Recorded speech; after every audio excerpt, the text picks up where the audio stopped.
Alors, bonsoir tout le monde. Je pense que vous m'entendez. Pouvez-vous me faire signe si vous m'entendez avec le chat, s'il vous plaît? Oui, bon, ça y est. Alors, c'est un départ. Donc, merci de participer ce soir.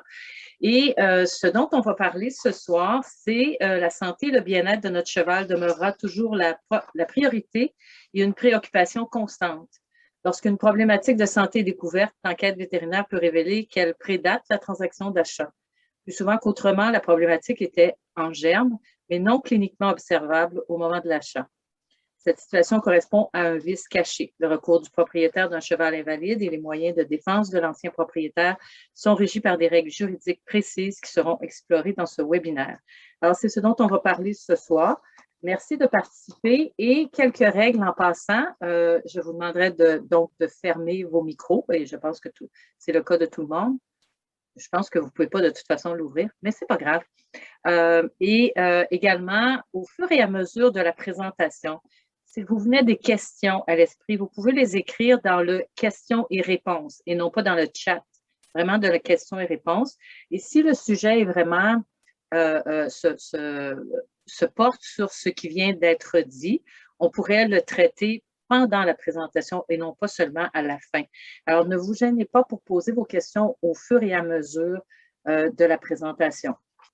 Maintenant, je vous présente notre conférencier, Maître Benjamin Poirier, qui est avocat depuis 2012, pratiquant principalement en responsabilité civile des entreprises, en assurance et en construction. Il monte à cheval depuis 1989, à l'époque dans la région de Saint-Lazare, maintenant sur la rive nord de Québec. Il a déjà participé à des concours du circuit A en chasseur et sauteur. Maintenant, je m'occupe de mes 4 chevaux à la maison et je fais principalement de la randonnée. Je collabore avec Cheval Québec sur différents projets et je publie dans le magazine de Cheval Québec depuis 2013. C'est drôle parce que j'ai remarqué cette fois-ci en disant dans le circuit A, mais maintenant on dit le circuit or, si je ne me trompe pas. Ça démontre que j'ai l'expérience. Ça démontre l'expérience. Alors, la parole est à vous. Bonne soirée à tous. Merci René. D'abord, merci à Cheval Québec. C'est toujours un plaisir renouvelé d'être avec vous. Je remercie précisément René Lévesque de me donner l'opportunité de faire un peu de diffusion d'informations juridiques et étant moi-même, entre guillemets, du milieu. Je suis certainement bien placé pour vous comprendre puisque j'ai eu moi aussi des préoccupations d'achat, de vente de chevaux. Alors, je voulais qu'on traite de ce sujet-là aujourd'hui parce que ce sont des questions qui reviennent souvent, malgré qu'il y a eu, j'ai ou d'autres ont fait plusieurs conférences au Congrès de Cheval Québec ou dans des articles. Les questions continuent de venir et je pense que c'est intéressant de revoir ce qui s'applique et peut-être de nous donner à tous des lignes directrices ou à tout le moins des points de repère. Soit avant un achat ou une vente ou après, si problème il y a. Alors, je démarre ma présentation. Donc, la présentation d'aujourd'hui, je dirais, s'adresse à tout le monde, mais plus particulièrement à ceux qui envisagent d'acheter un cheval ou qui en vendent, que ce soit régulièrement comme des commerçants, des entraîneurs, des éleveurs, ou que c'est peut-être l'achat, un premier achat ou l'achat du cheval de votre vie pour faire des concours aux États-Unis ou ailleurs, et puis vous avez l'intention d'investir une bonne somme d'argent ou peut-être même un héritage complet. Bref, la présentation d'aujourd'hui, je pense, donnera des points de repère. L'objectif pour moi, à tout le moins, c'est d'éviter que vous vous retrouviez dans une situation de litige. Donc, c'est plus de la prévention, mais on va quand même traiter d'un recours type, un recours judiciaire type, et éventuellement plus tard dans la présentation pour qu'on ait, encore une fois, certains outils qui permettent un peu d'évaluer les risques ou les chances de succès et peut-être trouver une solution à l'amiable plutôt que de référer aux tribunaux. Donc, du côté des acheteurs, je vais d'abord commencer du côté des acheteurs. On va venir ensuite du côté des vendeurs et éventuellement du vendeur professionnel. Alors, pour ce qui est de l'acheteur, alors quand on fait une transaction, avant de faire la transaction, on magasine, on regarde les annonces, sur les réseaux sociaux ou sur d'autres sites de vente en ligne. C'est principalement aujourd'hui la plateforme pour trouver des chevaux et en vendre. Éventuellement, un cheval nous intéresse. Donc, on se précipite sur notre clavier pour écrire au vendeur, pour lui poser des questions, pour essayer de faire un rendez-vous, pour aller peut-être voir le cheval, l'essayer avec notre entraîneur, avec un ami de confiance. Bref, toute cette étape ou période pré-achat, elle est très importante. Elle est très importante parce qu'éventuellement, la loi et éventuellement peut-être un tribunal va scruter à la loupe un peu quelles ont été les précautions que l'acheteur, la personne intéressée, a prises avant d'acheter son cheval. Donc, c'est toujours la notion de l'acheteur prudent. Donc, on ne veut pas protéger les acheteurs imprudents. La loi est là pour protéger les acheteurs prudents. Donc, c'est une notion assez large, mais on va la définir un tout petit peu avec certains éléments qui, je pense, sans que ce soit absolument garanti, pourraient éventuellement démontrer à un tribunal que, comme acheteur, on a été un acheteur prudent et diligent, et puis qu'on a bien inspecté le cheval avant de l'acheter, et que même cette inspection-là, qui est somme toute sommaire, n'a pas permis de découvrir le vice ou le problème de santé du cheval dont on se plaint maintenant. Donc, l'acheteur prudent, c'est nécessairement celui qui va faire un examen. Donc, il va faire un examen du cheval. Évidemment, aujourd'hui, il y a des achats à distance. Est-ce qu'on peut être un acheteur prudent lorsqu'on achète à distance? Peut-être que oui, dans la mesure où on envoie quelqu'un voir l'animal ou un vétérinaire pour voir l'animal à notre place. Mais définitivement, je dirais que ça pourrait être un cas clair d'une certaine imprudence d'acheter un cheval à distance par Internet sans l'avoir jamais vu autrement que sur photo ou sur vidéo. Donc, qu'est-ce qu'on veut faire comme acheteur prudent? On veut nécessairement connaître l'état de santé du cheval. Donc, l'idée ici, c'est vraiment de poser des questions. Comme acheteur, on veut poser des questions, on veut obtenir de l'information sur l'historique, peut-être l'historique de performance, sur l'historique de santé. Vraiment, c'est d'aller chercher les informations qui sont déterminantes. Quel est l'âge de l'animal? C'est certainement une question qui se pose. Quels ont été les propriétaires antérieurs, si on peut obtenir l'information. Le propriétaire actuel, ça fait combien de temps qu'il est propriétaire du cheval? Qu'est-ce qu'il a fait avec le cheval? Qu'est-ce qu'il a fait comme activité? Est-ce qu'il a fait des concours? Bref, ici, l'objectif, c'est d'être un acheteur avisé. Dans un premier temps, cueillette d'informations. Dans un deuxième temps, naturellement, je recommande d'aller voir le cheval, à tout le moins, de l'essayer comme cavalier ou comme cheval d'attelage, si c'est un cheval d'attelage. Bref, de l'essayer pour l'usage projeté. Donc, si c'est de la balade en forêt, à tout le moins, ça serait intéressant comme acheteur prudent de faire un essai. Si c'est du concours de baril, des sauts, que ce soit ou un cheval d'école ou un cheval de parade, bref, de dénoncer l'usage que vous apprêtez à faire avec le cheval au vendeur. C'est certain que l'idée, c'est de créer une relation avec le vendeur et non pas une relation où est-ce que chacun est un peu sur ses gardes pour en dire le moins possible ou pour ne pas trop poser de questions pour pouvoir peut-être se plaindre ensuite. Donc, c'est ce que la loi ou les règles veulent éviter. Maintenant, la loi dit bien que l'acheteur prudent n'a pas besoin d'une inspection pré-achat avec un professionnel. Ici, ce sera un vétérinaire. Mais j'y reviens. Par contre, ce sera à vous de juger jusqu'à quel point vous devez inspecter. Est-ce que vous allez faire jogger le cheval? Est-ce que vous allez le longer? Bref, ça sera vraiment, je dirais, un peu laissé au bon jugement de chacun. Mais dans la mesure où, je dirais, vous avez tenté de recueillir le maximum d'informations et que vous avez posé le plus de questions possible, je pense que la mission ou l'objectif aura été atteint pour l'acheteur. Il a effectivement été prudent. Alors, c'est un peu ce que je disais. J'attire votre attention sur le dernier élément qui est des indices et des soupçons. C'est sûr que durant vos conversations ou vos échanges courriels avec le vendeur, peut-être qu'il va vous révéler certaines choses, peut-être pas tout, on le verra plus tard.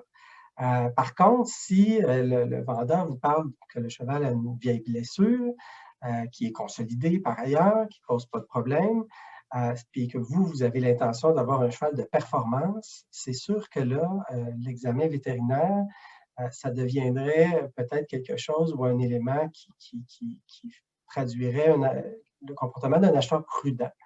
Auquel cas, si vous avez des soupçons, soit parce que vous découvrez certaines choses en essayant le cheval, ben, il ne faut pas faire d'aveuglement volontaire. Donc, vraiment, ici, l'acheteur prudent, il est avisé, non seulement il pose des questions, mais il va au fond des choses. Alors, à ce moment-là, puis moi, peut-être j'irais même, si vous êtes du type à vouloir vous prendre un cheval de performance, peut-être obtenir l'historique vétérinaire, donc le dossier du vétérinaire actuel du cheval. Si effectivement il y a quelque chose à aller chercher là, c'est certainement une question qui peut se poser et une demande qui peut être faite.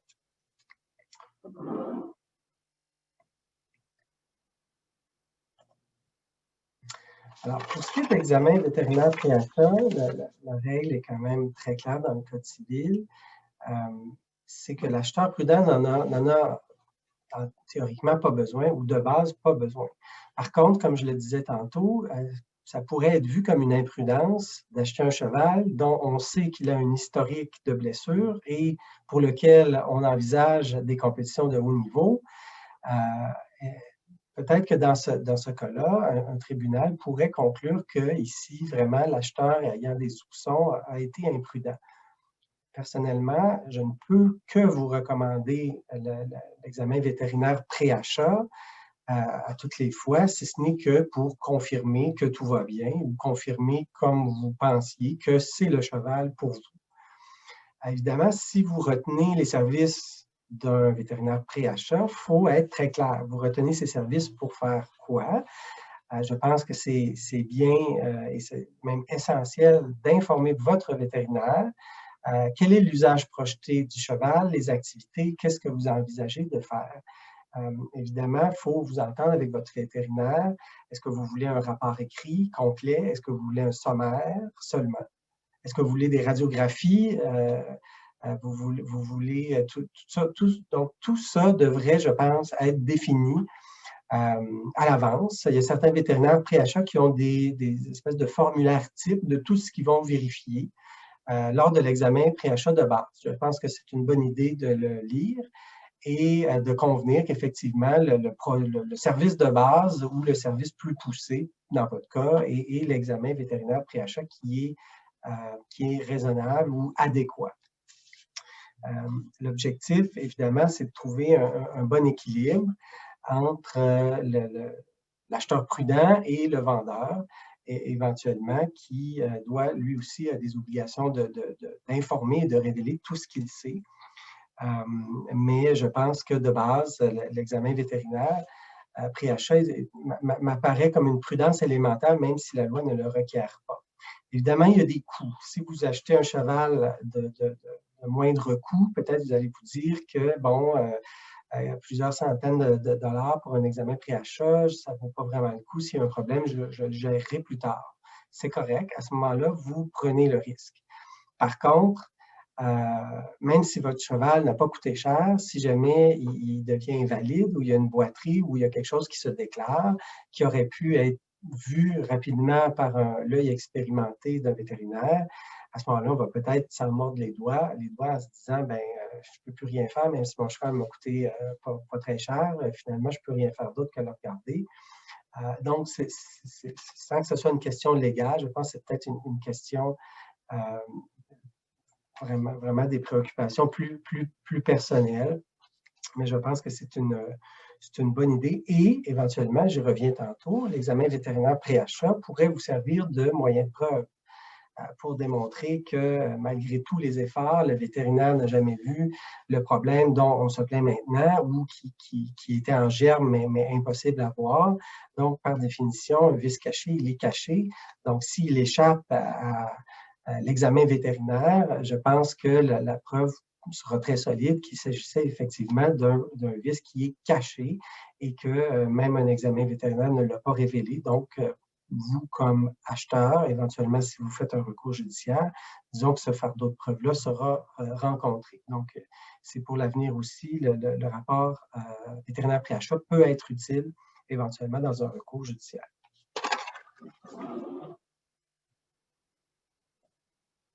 Alors, l'obligation d'informer. Cette image-là, Pardon, Benjamin, j'ai une question, oui. Ben Alors, oui. la question nous provient de Cathy Arroir. Elle dit « À quoi sert d'avoir recours à un examen vétérinaire s'il n'est pas requis par la loi et que de toute façon, l'acheteur peut toujours invoquer la garantie légale de qualité, quelle que soit la valeur du cheval? » Ben, je dirais la tranquillité d'esprit, parce que même si vous êtes dans votre bon droit de ne pas le faire et qu'un tribunal vous donne raison, au final, vous vous retrouvez quand même avec un cheval qui est invalide, à devoir entreprendre peut-être des procédures judiciaires, à faire une mise en demeure.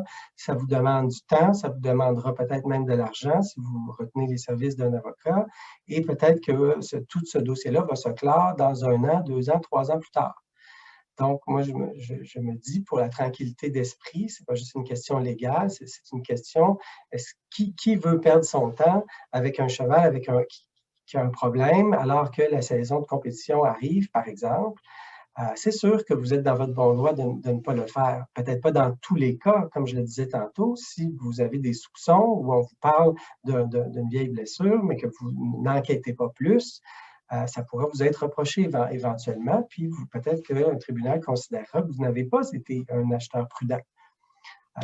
Et est-ce que ce serait différent le point de vue si cette personne-là, elle parlait en tant que vendeuse? Je ne suis pas sûr je veux juste bien comprendre la question.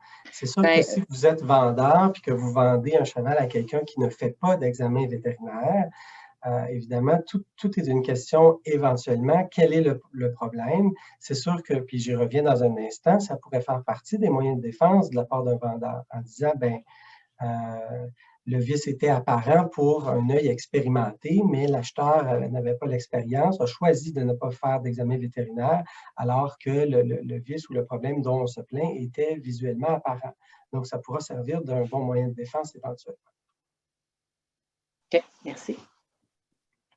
Alors, j'y arrive un peu avec l'obligation d'informer. Donc, on le voit, cette formule dans les jugements à l'occasion.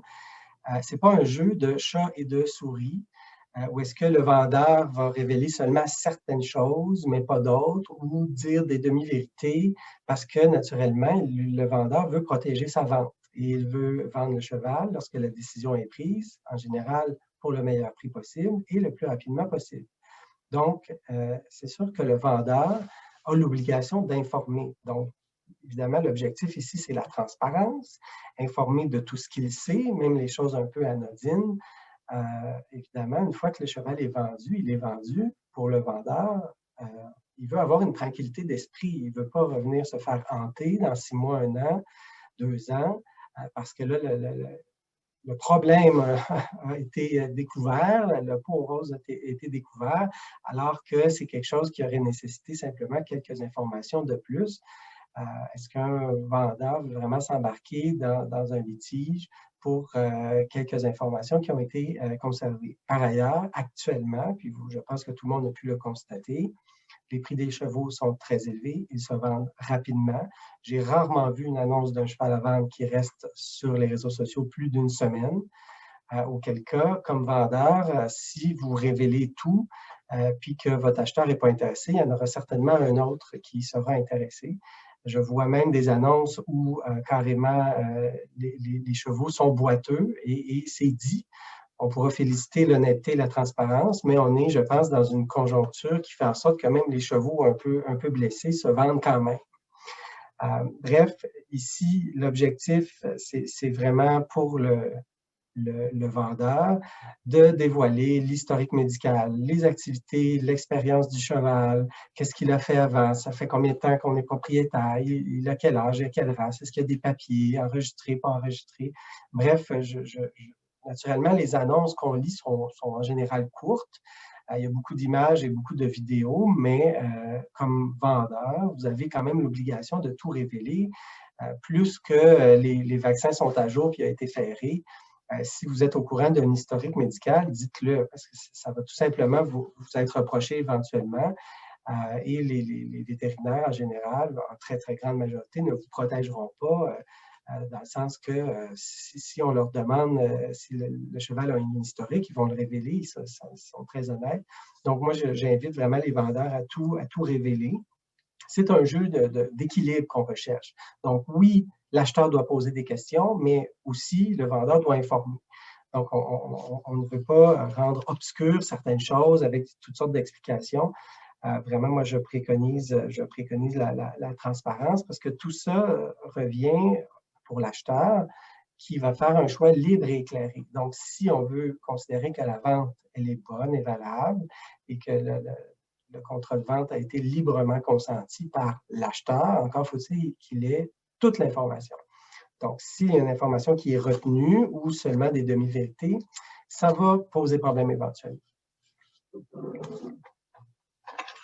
Je continue. Alors, la mise en œuvre de la garantie légale de qualité, les conditions du recours. Je ne vous souhaite pas à personne de vous rendre là, mais si on doit s'y rendre effectivement parce qu'il y a une problématique, encore faut-il savoir quel fardeau de preuve, quelle est la preuve à faire pour les acheteurs qui sentiront qu'ils ont été, à qui on a vendu un cheval vicié et éventuellement des moyens de défense, j'y reviens dans un instant, pour les anciens propriétaires qui considèrent peut-être que c'est un vice apparent. Mais avant de se rendre là, il y a un élément important qui doit être dit, c'est que l'acheteur qui sent qu'on lui a passé un cheval, vendu un cheval vicié, doit nécessairement dénoncer la problématique. Je préconise une dénonciation par écrite détaillée. Comme acheteur ou comme propriétaire actuel, vous avez l'obligation de dénoncer le problème entièrement ou avec assez de détails. Si vous avez un rapport vétérinaire qui confirme, envoyez-le. L'objectif, évidemment, c'est de mettre au courant votre vendeur de ce qui arrive ou ce qui est arrivé avec le plus de détails possible et de l'inviter à venir voir, naturellement, avec un certain délai. L'objectif ici, vraiment, c'est, je pense, en amont, essayer qu'une solution à l'amiable se trouve. Donc, auquel cas, il faut que la dénonciation se fasse dans un délai raisonnable. Le délai raisonnable, c'est quelque chose qui n'est pas précisément défini dans le Code civil. Pour je dirais, les litiges de construction, on parle souvent d'un 6 mois.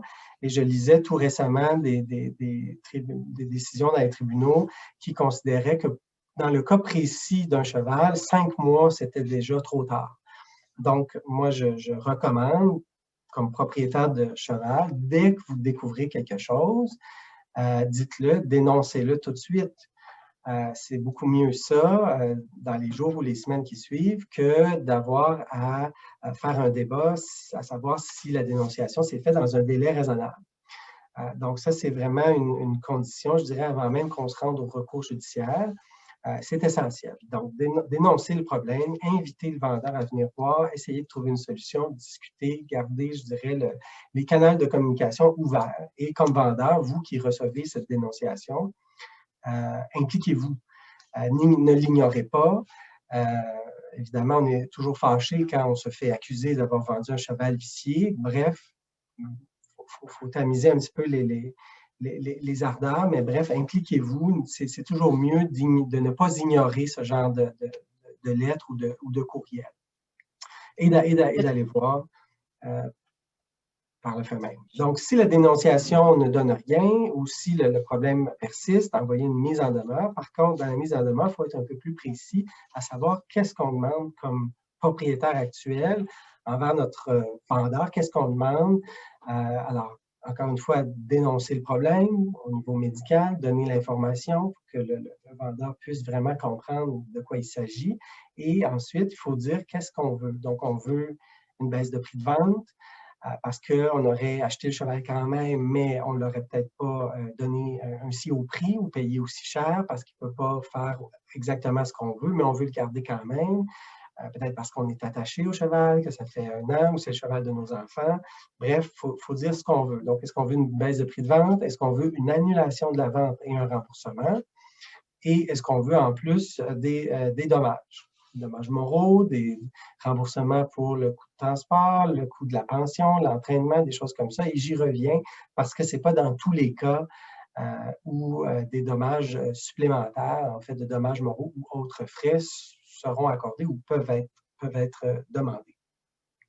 J'ai une petite question, toute petite. Quand on envoie cette mise en demeure au vendeur, est-ce que lorsqu'on demande l'historique du vétérinaire là, de notre cheval afin de pouvoir le démontrer ce qu'il avait comme problématique, est-ce que c'est une pratique courante que de demander des frais, que le vétérinaire demande des frais au propriétaire du cheval, ou si, compte tenu du fait que c'est le vétérinaire de ce cheval-là et qu'il l'a traité, que ça fait partie, c'est comme si, est-ce que le dossier nous appartient ou est-ce qu'on doit payer un montant d'argent au vétérinaire pour pouvoir présenter l'historique médical de notre cheval? C'est sûr que c'est une question qui s'adresse plus aux vétérinaires si eux ont l'intention de facturer des frais, soit des frais de photocopie ou des frais d'envoi. Ça, c'est sûr que c'est plus une question qui devrait être dirigée vers les vétérinaires. Par contre, ça pourrait faire partie de certains frais qui sont récupérables ou qui peuvent à tout le moins être demandés à la cour. Mais c'est sûr que comme propriétaire, si c'est vous qui faites les démarches, c'est sûr qu'il faut que vous vous attendiez de payer des frais. C'est sûr que vous pouvez les demander à votre vendeur. Peut-être qu'il va les payer, peut-être qu'il ne les payera pas. Mais bref, c'est sûr que comme propriétaire, vous voulez vous réclamer de certains droits, c'est d'abord à vous de faire les démarches et d'en supporter les frais. Peut-être seront-ils remboursés à la fin, ça c'est une autre question, on y revient, mais en départ, moi je m'attendrais à ce que le vétérinaire va certainement vous demander certains frais. Peut-être que non, mais ça dépend peut-être de l'épaisseur du dossier ou s'il doit l'envoyer très, très loin. Bref, ce serait plus une question pour les vétérinaires. OK. Et est-ce que qu'en est-il du dégagement de responsabilité, là, par exemple? Ici, on dit, si une personne achète et prend en considération la parole du vendeur et l'acheteur donne un dégagement de responsabilité au vendeur et que très, très vite, le cheval a un problème et que le vet dit que ça vient du vendeur, qu'en est-il? Est-ce que tu vas parler un peu plus loin est-ce que ça existe un dégagement de responsabilité? Je peux en parler immédiatement. Les exclusions de responsabilité ou les limitations de responsabilité sont possibles, mais très encadrées. Naturellement, le vendeur ne peut exclure sa responsabilité pour des problèmes qu'il connaît. Donc, évidemment, un vendeur qui sait des choses qu'il ne révèle pas et qui prend soin de mettre dans son contrat une exclusion de responsabilité, ça ne marchera pas du tout. Ça va être cassé par le tribunal. Ça va être une clause qui va être considérée là, inopérante et non avenue. Même chose également lorsque vous êtes un consommateur ou entre guillemets une personne ordinaire et que vous contractez avec un éleveur qui pourrait être considéré comme un vendeur professionnel, j'en traite un peu plus loin. C'est sûr que le vendeur professionnel, lui, ne peut pas et ne peut jamais exclure sa responsabilité. Par contre, si vous êtes deux particuliers ou deux, entre guillemets, acheteurs et vendeurs ordinaires, c'est possible d'aménager une exclusion de responsabilité, mais encore là, il ne faut pas que ce soit des choses que le vendeur connaît. Évidemment, il y aura une preuve à faire, à savoir si le vendeur le savait effectivement ou non. Donc, c'est vraiment une preuve de connaissance à faire, mais dans la mesure où on a ici un vendeur, disons, de bonne foi, qui a toujours ignoré un problème, qui peut-être n'était même pas cliniquement observable au moment où lui ou elle était propriétaire et que le problème s'est révélé plus tard. Alors, donc, c'est un vendeur de bonne foi, un vendeur ordinaire. Donc, lui, s'il y a une exclusion, lui ou elle, s'il y a une exclusion de responsabilité dans le contrat, c'est fort possible que le tribunal la maintienne, effectivement. Alors, je continue. Merci. Ça va. Donc, dans mon scénario, vous avez envoyé une dénonciation, vous avez envoyé une mise en demeure ou comme vendeur, vous avez reçu ces deux lettres-là. Rien n'est fait. Un recours judiciaire est pris. Donc, généralement, je dis généralement, mais plus souvent qu'autrement, ça sera à la division des petites créances de la Cour du Québec pour les dossiers de 15 000 et moins. Je ne veux pas rentrer dans les détails des compétences et juridictions de cours, et je vous invite à lire là, les 2 derniers articles que j'ai écrits sur le sujet dans le magazine de Cheval Québec. Mais bref, en général, ce sera peut-être des chevaux de 15 000 et moins. Donc, comme acheteur, comme demandeur à la Cour, c'est d'abord votre fardeau. Donc, c'est à vous de démontrer tous les éléments constitutifs pour obtenir gain de cause. Et je les détaille maintenant. Donc, d'abord, vous devez faire la preuve qu'il s'agit effectivement d'un vice. Donc, le problème de santé doit effectivement être un vice avec une gravité, une certaine gravité. Donc, je reviens un peu à ce qu'on disait tantôt. Si vous avez dénoncé l'usage que vous entendiez faire du cheval et que le problème de santé l'empêche le cheval de faire cette activité à ce moment-là, c'est sûr qu'il y a une certaine gravité qui est là. C'est sûr que si vous avez dit que votre cheval était pour la randonnée, puis que le vendeur vous a dit randonnée, pas de problème, puis que vous l'amenez pour faire des concours de plaisance ou de reining, ben, c'est sûr que ce n'était pas l'activité projetée. Donc, c'est fort possible qu'il y aurait une problématique avec votre recours. Par contre, donc, il faut que le vice ait une certaine gravité en général, soit que vous allez faire cette preuve-là avec votre témoignage, en expliquant ce que le cheval ne peut plus faire, ou peut-être les problèmes sont à ce point apparents, vous avez des rapports vétérinaires ou des factures vétérinaires pour le problème. Bref, c'est un peu, c'est la preuve du demandeur. Donc, est-ce qu'il y a un pronostic de guérison ou c'est vraiment une blessure avec une séquelle, disons, à vie, qui est handicapante, soit complètement ou jusqu'à un certain point. Donc, cette preuve-là doit être faite. Ensuite de ça, il faut démontrer que la problématique, le vice, est antérieur à la vente. Donc, tous les cas ici d'accident, évidemment, sont exclus. Il faut que ce soit une problématique qui était antérieure à la vente. Donc, ça, c'est beaucoup une preuve vétérinaire. Le vétérinaire va établir ou va conclure selon différents tests que la problématique existait. Évidemment, ici, il faut toujours se rappeler qu'on parle de vices cachés qui, par nature, ne sont pas décelables.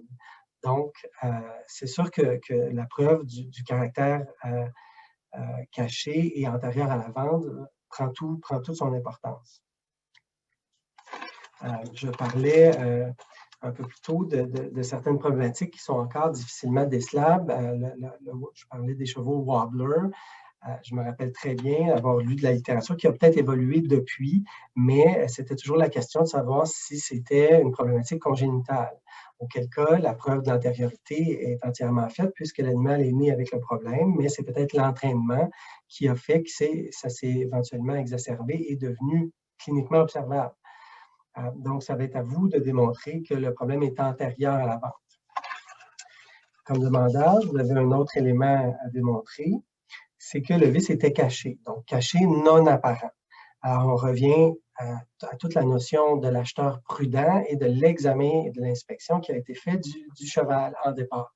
Donc, c'est pour ça que c'est important, comme acheteur prudent, d'avoir vraiment pris tous les moyens pour découvrir ce qui pouvait être découvert sans nécessairement faire des radiographies. Donc, est-ce que, selon l'utilisation que vous voulez faire du cheval, est-ce qu'un examen sommaire, visuel, palpation avec un jogging et puis peut-être à la longe, c'était suffisant? Peut-être que oui. Peut-être qu'effectivement, un tribunal considérait que vous avez tout fait, vous avez posé des questions, vous avez fait des exercices de flexion, puis c'était suffisant, et que la radiographie, qui aujourd'hui révèle un problème antérieur, n'était pas nécessaire au moment de l'achat, selon les circonstances de l'achat et les informations qui étaient disponibles à ce moment-là. Évidemment, il faut avoir... Oui. Est-ce qu'il y a un délai, c'est-à-dire, est-ce que j'achète un cheval, tantôt l'exemple du wobbler, c'est peut-être intéressant dans ce sens-là, est-ce qu'il y a un délai après l'achat pour contacter le vendeur et lui dire qu'il y avait un vice caché? Est-ce que ça peut se passer 6 mois après l'achat ou 5 ans après l'achat? Est-ce qu'il y a un délai? Oui, ouais, non, je dirais, règle générale, il n'y a pas de délai. Ça peut être 6 mois, ça peut être 5 ans. Comme on se disait, le Wobbler est un beau cas d'espèce. Il faudrait peut-être revisiter la littérature vétérinaire sur le sujet, mais c'est sûr que c'est quelque chose qui peut sortir de terre, si on peut dire, beaucoup plus tard avec l'entraînement, peut-être avec l'entraînement de dressage qui demande une flexion de l'encolure très prononcée. Non, il n'y a pas de limite, il n'y a pas de 30 jours, il n'y a pas de 60 jours où retourner la marchandise. Non, dans la mesure où vous êtes capable, vous, comme propriétaire acheteur, de démontrer l'antériorité, à ce moment-là, votre recours est bon. Naturellement, il y aura peut-être toutes sortes de contextes entre-temps qui vont venir, je dirais, complexifier la preuve. L'entraînement, les activités, les années qui ont passé, c'est sûr que tout ça va faire en sorte qu'un vétérinaire aura peut-être plus de difficultés à se prononcer avec une certaine certitude de l'antériorité à la date où vous avez acheté. Mais je dirais, règle générale, le recours est toujours bon. Évidemment, il faut avoir dénoncé. C'est sûr que si vous n'avez jamais dénoncé par écrit, si vous n'avez jamais envoyé une mise en demeure, puis que votre vendeur, n'a jamais eu la chance de venir voir, c'est fort possible que votre recours soit, entre guillemets, mort-né. Alors ça, c'est vraiment à prendre en considération. Évidemment, comme demandeur à la Cour, vous avez l'obligation d'offrir la meilleure preuve possible. Et c'est sûr que comme partie dans un litige, même en défense, même si on est dans la position, dans les souliers du vendeur, on a toujours une grande confiance en notre propre cause, en nos capacités d'expliquer ou en nos capacités de faire la preuve à travers des témoignages de la situation, de ce qu'on a vécu, de ce qui se passe et tout ça. Mais il ne faut vraiment pas négliger la meilleure preuve possible. Donc, évidemment, si vous avez fait une inspection vétérinaire pré-achat, déjà, c'est du papier, c'est fait par un tiers, c'est fait par un vétérinaire. Bref, tout ça sont des éléments, oui, pour en revenir au début, l'acheteur prudent n'a pas besoin de faire d'inspection pré-achat, mais ça sera sérieusement intéressant d'avoir toute cette preuve-là, documentaire, papier, au moment du recours, s'il y a un recours. Donc, c'est simplement un peu de protéger ses arrières, de s'offrir une tranquillité d'esprit. Et souvent, très souvent, si le problème survient, que ce soit 6 mois, 1 an après ou 2 ans plus tard, toutes les conversations qu'on a pu avoir au moment de la vente, la mémoire étant ce qu'elle est, souvent on va les oublier. Ça va être très difficile de se rappeler qui a dit quoi, dans quel intervalle et tout ça. D'où, évidemment, l'idée d'avoir des traces écrites souvent de tout ça, même si vous avez des conversations au téléphone ou en personne avec votre vendeur et vice-versa pour le vendeur avec son potentiel acheteur. C'est sûr que c'est toujours, je dirais, un bon réflexe de reconfirmer la conversation dans un courriel. Les éléments qui ont été discutés, simplement pour avoir une trace écrite. Vous mettez ça dans vos archives sur une clé USB ou autre, puis vous savez que vous aurez ça. Puis souvent, ça nous ramène à la mémoire certains souvenirs de se relire dans nos courriels.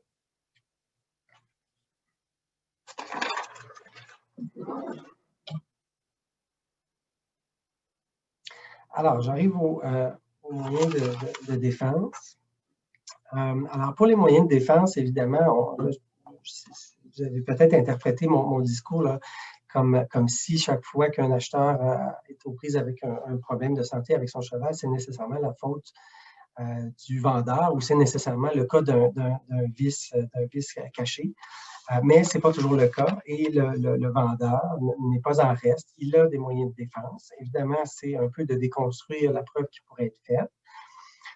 Donc, est-ce qu'il y a eu une dénonciation par écrit? Est-ce qu'il y a eu une mise en demeure? Déjà, si cette preuve-là peut être faite, c'est sûr que vous n'avez pas nécessairement besoin d'avoir une lettre en bonne et due forme par huissier, bien que je le recommande. Naturellement, je ne peux pas faire autrement. Mais si vous avez un courriel bien écrit et que vous avez la preuve de la réception, évidemment, ça peut suffire. Alors, pour le vendeur, puisqu'on est dans ses souliers maintenant, ça sera nécessairement une preuve à faire. Est-ce que j'ai pu, moi, comme vendeur, être informé du problème, aller voir? Est-ce qu'on m'a donné accès? Est-ce que j'ai pu inspecter moi aussi, faire peut-être une contre-expertise? Bref, ce sont des informations et une preuve à faire ou un moyen de défense qui est disponible. Est-ce que la dénonciation a été faite dans un délai raisonnable? Tantôt, je disais un délai raisonnable, c'est peut-être 6 mois, 5 mois, ça a été considéré déjà comme trop tard. Moi, je recommande dans les jours ou dans les semaines, dès qu'on peut soupçonner qu'il y a une certaine ampleur, je ne vous dis pas d'acheter une lettre à chaque fois que votre cheval a une boiterie, d'envoyer une lettre, pardon, à votre vendeur, mais dès, comme acheteur, que vous pouvez soupçonner qu'il y a un réel problème, n'hésitez pas. Puis comme vendeur, vous êtes en droit d'être mis au courant dans un délai raisonnable de ce qu'il en retourne avant qu'on vous reproche quoi que ce soit. Alors, comme vendeur, vous pouvez évidemment attaquer la gravité du vice, c'est ce qu'on disait tantôt. Peut-être que c'est un vice qui n'est pas grave, peut-être que c'est un vice qui se soigne avec les bons médicaments, ou peut-être que ce n'est pas handicapant à ce point-là, qu'il s'agit de donner du repos à l'animal. Bref, pour attaquer la gravité du vice, ça en vient un peu aussi à l'usage. Vous l'avez vendu, ce cheval-là, pour quel usage exactement? Alors ça, c'est toujours bien de s'en parler et d'avoir une trace écrite de ça. Parce que, évidemment, si vous connaissez les limites de votre cheval et que ça a été dénoncé et que la personne aujourd'hui se plaint qu'elle ne peut pas utiliser le cheval pour en faire un cheval de performance, c'est certain que si le vice n'est pas grave au point où l'usage projeté est toujours possible, ou l'usage qui a été dénoncé à l'époque de la transaction est toujours possible, il y a certainement un bon moyen de défense là. Le vendeur peut également soumettre que le vice est apparent, évidemment pour un acheteur prudent.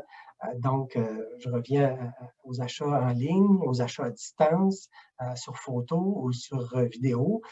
C'est certain que dans la mesure où on a ici un vendeur qui est de bonne foi, mais qui dit, oui, il y a un peu le pied croche ou le pied beau, mais dans la mesure où la personne serait venue, ça aurait pu être facilement vu, puis ce n'est pas quelque chose qui est nécessairement tant que ça handicapant. Bref, vous pouvez, comme vendeur, défendeur, attaquer le caractère apparent du vice. Vous pouvez aussi soumettre que l'acheteur a été imprudent parce que, comme vendeur, vous avez tout dénoncé, ce que vous saviez. Peut-être que vous soupçonnez qu'il y a une certaine raideur, ou vous avez constaté qu'il y a une certaine raideur dans un membre ou pour le dos, mais vous, comme propriétaire, vous ne l'avez pas enquêté ou investigué d'un point de vue vétérinaire parce que ça ne vous importait pas de le faire, mais vous avez quand même dénoncé ça, puis l'acheteur a décidé de ne pas vérifier. À ce moment-là, peut-être qu'il a été un acheteur imprudent. Vous pouvez aussi essayer de faire la preuve qu'il s'agit d'un accident après la vente. Donc, ça revient à parler de l'antériorité du vice. Peut-être que c'est avec un entraînement trop intense. Bref, ce sont des moyens de défense qui sont disponibles. Ça peut être un défaut d'entretien, peut-être que l'animal n'est pas nourri convenablement. Ça peut être des choses aussi banales que ça. Ou peut-être vous avez mentionné que le cheval avait besoin d'un certain médicament de manière répétitive. Et je pense au Provica, par exemple, et ça n'a pas été donné. Bref, ce sont des moyens de défense qui sont disponibles. Évidemment, les montants réclamés peuvent être aussi attaqués. Si vous êtes un vendeur, entre guillemets, ordinaire, donc un particulier, vous avez vendu votre cheval, quoi qu'il en soit, vous êtes de bonne foi, présumé de bonne foi. Si effectivement c'est établi que vous ne connaissiez pas le problème, vous non plus, et que vous l'apprenez en même temps que tout le monde, bien à ce moment-là, c'est sûr que tous les autres dommages moraux, frais de pension, transport, vétérinaire, entraînement ne pourront pas vous être réclamés. Donc, il y aura peut-être moyen de vous éviter cela. Il y a peut-être que vous serez condamné à une baisse de prix de vente ou peut-être à rembourser, mais à tout le moins, si votre responsabilité est engagée, vous pouvez quand même, dans un deuxième temps, attaquer les montants réclamés, la nature des montants réclamés. J'accélère. J'ai une petite question ici. J'ai une petite question ici. En fait, j'en ai comme 3 qui parlent de certaines problématiques telles que le wobbler ou l'OCD, où c'est beaucoup plus difficile de confirmer l'antériorité parce que ce n'est pas clairement ou officiellement une cause génétique. Alors ça c'est donc je comprends que c'est comme un constat qu'on fait, que prouver l'antériorité dans le cas de maladies comme celle-là, c'est beaucoup plus difficile parce que peu de C'est certain. vétérinaires pourraient déclarer ça.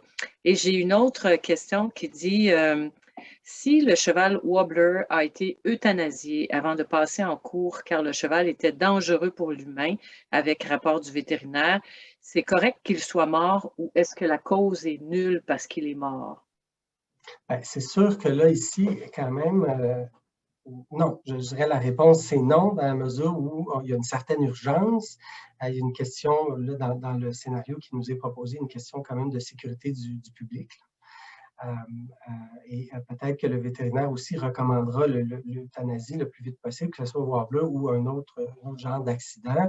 Mais c'est certain que depuis 2015, mais même avant, mais disons officiellement depuis 2015, la loi reconnaît que les chevaux sont des animaux sensibles avec des besoins, des impératifs biologiques. Donc, c'est sûr que si le bien-être du cheval passe contradictoirement, mais par son euthanasie, bien, à ce moment-là, c'est ce qui doit être fait. Par contre, le fardeau de preuve pour le demandeur ou le propriétaire, l'acheteur, demeure toujours le même. Si toute sa documentation, son fardeau de preuve est documenté dans un rapport de vétérinaire, et puis que l'urgence de l'euthanasie s'explique, je dirais parfait, pas de problème. Évidemment, il ne faut pas être un acheteur trop pressé pour euthanasier puis enterrer l'animal pour empêcher toute contre-expertise. Donc, on cherche un équilibre tout le temps. Merci. Alors, je termine parce qu'ils ont le temps avant. Donc, le vendeur professionnel, essentiellement, le vendeur professionnel, je dirais que la difficulté, surtout dans le monde des chevaux, où il y a des gens qui ont beaucoup de connaissances, c'est de se qualifier qu'est-ce qu'un vendeur professionnel. Il y a un cas très clair, l'éleveur de cheval qui fait ça pour gagner sa vie m'apparaît à moi clairement comme un vendeur professionnel. Ou la personne dont c'est son métier ou son commerce, il vend des chevaux, il ou elle vend des chevaux, c'est un vendeur professionnel. Les cas un peu moins clairs, la personne qui s'achète un cheval une fois par année ou qui l'entraîne, qui prend un jeune cheval, qui l'entraîne pour l'année, qu'il vend à l'automne, mais que son travail, c'est autre chose. Est-ce que c'est un vendeur professionnel? Moi, j'aurais tendance à dire non. Le vendeur professionnel, ici, l'objectif pour la loi, c'est vraiment de savoir est-ce qu'il y a un certain déséquilibre entre les connaissances du vendeur, connaissances équines, équestres du vendeur et l'acheteur qui, lui, peut-être a moins d'expérience. Donc, la loi, face à un vendeur professionnel, a choisi de protéger encore un peu plus l'acheteur parce qu'on veut éviter qu'il y ait un déséquilibre des connaissances ou un déséquilibre des forces en présence. Il y a d'autres cas qui peuvent être, je pense, des cas clairs, comme l'entraîneur, l'instructeur. S'il vend un cheval, ça m'apparaît être comme quelqu'un qui a un certain avantage du fait de sa profession, de son métier, de ses connaissances. Donc, ça, évidemment, c'est du cas par cas, mais face, entre guillemets, à un vendeur professionnel, c'est sûr que l'acheteur, personne ordinaire, a un fardeau de preuve qui est allégé. Donc, c'est de cette manière-là que le législateur ou la loi a décidé de venir un peu rééquilibrer les forces en présence, si on peut dire ça comme ça.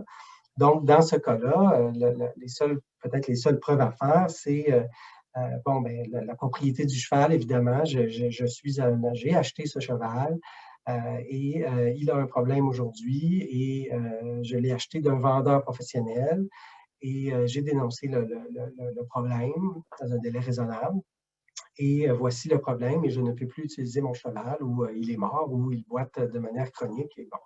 Alors, dans ce cas-là, évidemment, il y a un renversement du fardeau de preuve. Donc, je ne veux pas être trop technique, mais ça sera à ce moment-là au vendeur professionnel de démontrer que le vice n'est pas grave, quoique ça va être très difficile, mais bref, il pourra se rabattre un peu sur des moyens de défense comme mauvais entretien ou entraînement trop intensif ou vice clairement dénoncé ou clairement apparent. Bref, les moyens de défense du vendeur professionnel sont beaucoup plus minces. Disons que ses chances de succès sont un peu plus minces, mais ce n'est pas impossible.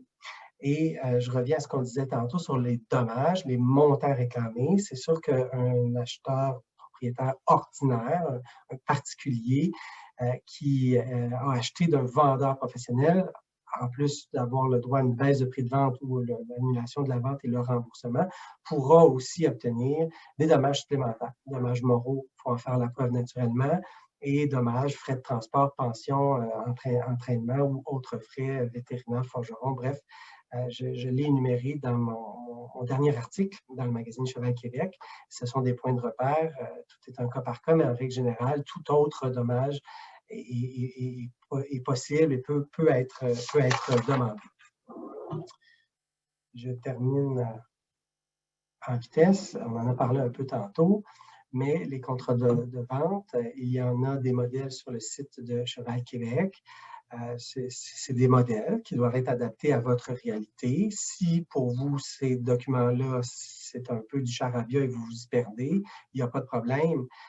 Je pense que ça peut être un contrat écrit, ça peut être sur une seule page, ça peut être un courriel qui est confirmé, mais dans la mesure où tous les éléments essentiels se retrouvent dans le contrat, je pense que ça pourra éventuellement non seulement clarifier la transaction pour tout le monde à l'époque de la transaction et éventuellement servir de moyen de preuve sur qu'est-ce qui était la transaction à l'époque. Minimalement, le contrat devrait contenir les caractéristiques du cheval. Moi, j'insisterais pour mettre quelques éléments sur l'usage projeté ou les limitations du cheval, ses capacités, naturellement son prix. Maintenant, le prix, est-ce qu'il est versé en un seul versement? Est-ce que c'est des versements échelonnés? Est-ce qu'il y a un acompte? Est-ce qu'il y a un acompte remboursable? Quelle est la date de livraison? Est-ce qu'il y a, comme on disait tantôt, pour répondre à une question, est-ce qu'il y a une exclusion de responsabilité pour certaines choses ou au complet? Bref, je pense que minimalement, ça pourrait tenir sur une demi-page ou une page, mais c'est des informations essentielles qui pourraient se retrouver dans le contrat. Qui s'occupe du transport et à quel moment est-ce que les risques sont transférés? Donc, qui prend les risques du transport ou, en attendant, si le cheval est transporté seulement dans une semaine, un mois, avant le transport, mais peut-être le cheval est déjà payé, vendu, qui assume les risques? Donc, le transfert de risque, à quel moment? Ce n'est pas toujours en même temps que le transfert du droit de propriété du cheval. Donc, c'est mieux de le prévoir. Naturellement, je vous invite, comme je le fais à chaque conférence, éviter les textos et réseaux sociaux pour faire vos transactions. C'est correct de se rencontrer là ou d'échanger un peu, mais au final, s'il y a effectivement une transaction, je vous invite à préconiser le courriel. C'est beaucoup plus clair, il y a une date, il y a une preuve de réception si vous en demandez une. C'est beaucoup mieux, c'est beaucoup plus facile à imprimer et facile à comprendre. Éventuellement, pour un tribunal, imprimer des textos, ça peut être quand même assez difficile. Puis des textos, naturellement, c'est très court. Essayer de faire la preuve d'une transaction par des textos, ça se fait, mais parfois, on peut y perdre.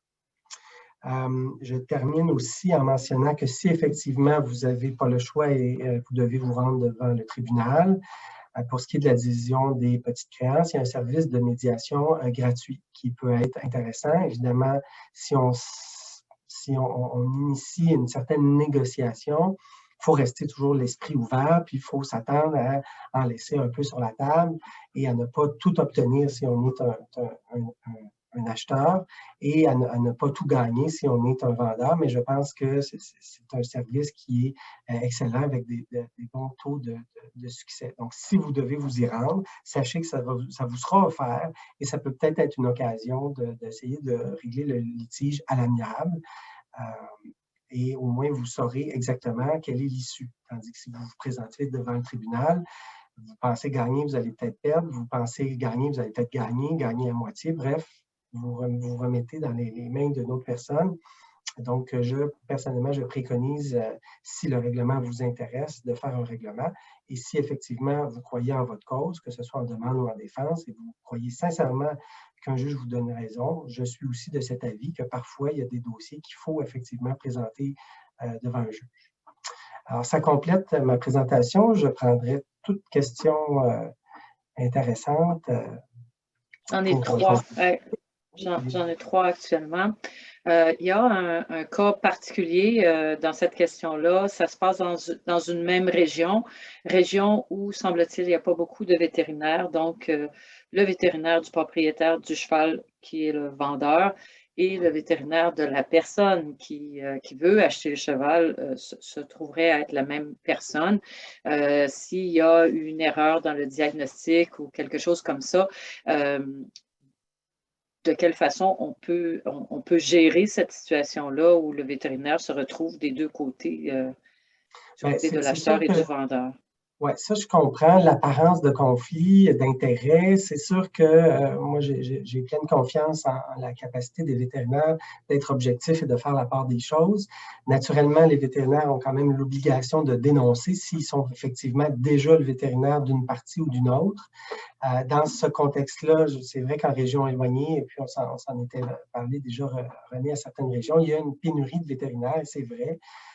Bien, auquel cas, moi, je veux dire, j'aurais plutôt tendance à faire confiance aux vétérinaires. Évidemment, si vous avez une problématique, faites-lui en part avant de l'embaucher ou avant de retenir ses services, puis vous verrez la réponse qu'il vous donne, puis ça sera à vous de décider si effectivement vous êtes à l'aise ou si vous n'êtes pas à l'aise. Je ne pense pas qu'un vétérinaire va s'en offusquer. Ce sont des choses qui se discutent. Alors, à tout le moins, d'en discuter avant, c'est la meilleure des choses. Et ce sera le libre choix de chacun. C'est une réalité, la pénurie des vétérinaires, puis il faut composer avec. OK. Maintenant, qu'en est-il de l'application de la garantie légale de qualité quand on vend un cheval ailleurs qu'au Québec ou aux États-Unis? Et dans le même ordre d'idée, une vente est faite à l'extérieur du Québec, est régie par quelle loi? Celle du Québec ou celle de l'endroit où s'en va le cheval? Ça, c'est des bonnes questions. Je ne l'ai pas abordé parce que ça demande quand même certaines réflexions. Dans les contrats, si vous savez effectivement que votre vendeur ou votre acheteur est à l'extérieur du Québec, prévoyez-le. Prévoyez-le dans le contrat. Donc, première chose à prévoir, quelle loi s'applique? Est-ce que ça va être la loi du Québec, de l'Ontario, des États-Unis, d'un État américain, New York, Vermont, peu importe. Donc, prévoyez-le, c'est quelque chose qui se prévoit et qui peut être entendu. Et si effectivement c'est prévu, les cours vont l'appliquer. Deuxième élément à prévoir, où se prend le recours? C'est pas toujours la même place. Ça peut être un recours au Québec avec les lois de l'Ontario. Si c'est prévu comme ça, il faudra faire évidemment la preuve des lois de l'Ontario, comment ça s'applique devant le juge. Donc, c'est une preuve additionnelle. Je dirais que ça complexifie le tout, mais ce sont deux éléments qui peuvent être discutés, négociés et entendus.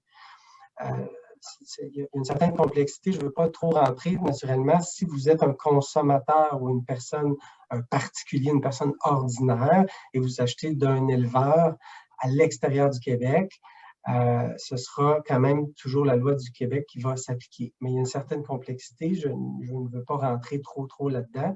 Ça pourrait faire l'objet peut-être d'une chronique en entier. Mais rappelez-vous que ce sont deux éléments qui se négocient et je vous invite à le prévoir si effectivement c'est votre cas. La dernière question que j'ai touche des choses un peu différentes. Là. Il ne s'agit pas du fait que le cheval n'est pas en bon état ou pas. C'est la question de transfert des papiers d'enregistrement. Quel est le recours par rapport à ça? On se fait vendre un cheval, est censé d'être enregistré, on ne reçoit jamais les papiers n'ont pas été transférés par le vendeur précédent, etc. Quel est le recours pour les gens dans ce cas-là? Oui, ça, c'est vrai qu'on en a eu quelques questions récemment sur ce sujet-là. Encore une fois, c'est quelque chose qui devrait être prévu dans le contrat. Donc, les papiers, quel délai? Ça, c'est certain que ça devrait être prévu. Maintenant, cette question-là, elle est un peu complexe dans le sens où elle implique certaines fédérations sportives ou associations de certaines races qui, eux, c'est à eux, il faut faire la demande pour les changements de titre de propriété pour les papiers. Donc, il faut agir un peu avec leurs règles à eux et qu'est-ce qui pourrait les satisfaire. Donc, c'est un peu une question qui, en tout cas au niveau du Code civil, n'a peut-être pas de réponse directe et précise, là, et très précise. Et c'est un peu, il y a comme un troisième joueur qui s'invite au-delà du vendeur et de l'acheteur, c'est les associations qui gèrent ces documents-là. Donc, malheureusement, il n'y a pas une réponse claire et simple à tout ça, mais c'est sûr que ultimement, si vous voulez qu'un juge rende une ordonnance pour ça ou une injonction à la limite, je pense que les coûts seraient peut-être prohibitifs, là. mais disons que c'est quand même quelque chose qui se fait. C'est bon. Cathy Arroir faisait juste préciser que la loi oblige qu'il y ait un transfert des papiers d'enregistrement dedans de 6 mois et que pour toutes les associations reconnues par la loi de la généalogie des animaux. Oui, la dernière question que j'ai, je ne suis pas certaine que je comprends par contre, j'ai fait des démarches et les autres vets ne voulaient pas que je ne suis pas dans leur région ou bien se protège, je ne sais pas, c'est pas très clair, là, je ne suis pas capable de comprendre exactement la question qui est là. J'ai des remerciements et pour le moment, je n'ai pas d'autres questions. Alors, merci beaucoup pour cette belle conférence. Je voulais aussi vous dire, pour ceux qui sont des entraîneurs ou des instructeurs certifiés, vous pouvez faire reconnaître une heure de perfectionnement en ayant participé à ce webinaire. Alors, je vous invite à me contacter pour me dire que vous êtes intéressé à ce qu'on vous donne cette heure de perfectionnement-là. À mon adresse courriel, donc rlevesque@cheval.québec. Cette conférence-là est enregistrée. Vous avez dû le voir. On vous a informé que c'était enregistré au tout début du webinaire. Ça se fait automatiquement quand vous vous branchez. Alors, si vous voulez le revoir ou si d'autres personnes sont intéressées à le voir, ce sera disponible sous peu gratuitement. Là, ce webinaire-là sera disponible. Alors, voilà. Merci beaucoup encore une fois, Maître Poirier, de votre grande générosité de temps. Et voilà, peut-être qu'on a un nouveau sujet pour une prochaine conférence là, avec les problématiques entre pays. Oui, assurément. Merci, merci René. Merci à Cheval Québec. J'espère que ça vous a plu à tous et toutes et que ça a été utile. Et puis, bonne chance dans vos achats, ventes de chevaux. Merci beaucoup. Bonsoir à tous. Merci. Bonne soirée à tous. Au revoir.